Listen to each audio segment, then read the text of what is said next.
அவருடைய இதில் வந்து ஒரு டாலர் மாட்டிருக்கிறாரு, ரொம்ப வருஷமா மாட்டிருக்கிறாரு. திடீர்னு அதை ஜூம் பண்ணி காட்டி இது வந்து புலிப்பல்லு அப்படின்றாங்க. அதுக்கும் தூக்கி கொண்டு போகிறாங்க. அப்பா அவர் சொல்கிறார் இது புலிப்பல்லு தான், ஆனால் எனக்கு தெரியாத ஒருத்தர் கிஃப்டாக கொடுத்தாரு, பயன்படுத்தினா நான் திருப்பி கவர்மெண்ட்டை ஒப்படைச்சிடுறேன் அப்படின்னு அந்த கேஸ்லேருந்து வெளியே வர்றாரு. சரி, அதோடு வந்து அமைதியாக இருந்திருக்கணும்ல. திருப்பி இவர் எங்கே போகிறாரு, எங்கள் தலைவர்கிட்ட பேசுகிறாரு. வர்ற 16 இரவு எங்கள் தலைவருடைய மீட்டிங்கில் வந்து கலந்து கொள்கிறார். அதெல்லாம் பேசி முடிச்சுட்டோம். அது மட்டுமல்லாமல் முக்கியமான செய்தி, அரிசி என்ற திரைப்படத்தில் இசைஞானி இளையராஜாவுடைய இசையில் இவர் இப்போ பாட்டு பாட போகிறார். விஜயகுமார் இயக்குனர், நம்ம தம்பி தான் அவர் மூலமாக அது ரெடி ஆகிக்கிட்டு இருக்கு. அது மட்டுமல்லாமல் இன்னொரு ஒருத்தர் நல்லா படங்கள் நிறைய பண்ணியிருப்பார், ஜான் மில்டன், அவருடைய படத்தில் இவர் மியூசிக் பண்ணுறாரு.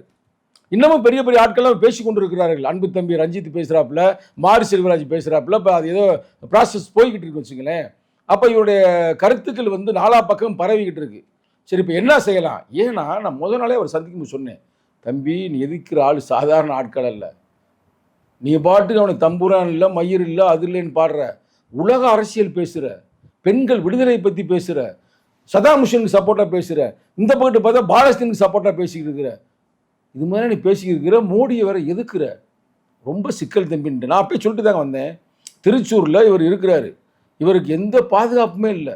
இவர், இவங்க அப்பா, இவங்க தங்கை, இவங்க தம்பி, அவ்வளோதான். அதோடு சேர்ந்து விஜய் என்ற ஒரு அன்பு தம்பி தான் இருக்கிறாப்புல, நல்ல தம்பி, நேர்மையான தம்பி, இவ்வளோதான். எந்த பாதுகாப்பும் இல்லை. ஆனால் அந்த திருச்சூர் என்பது RSS உடைய சவுத் இந்தியாவுக்கு அதான் கோட்டை.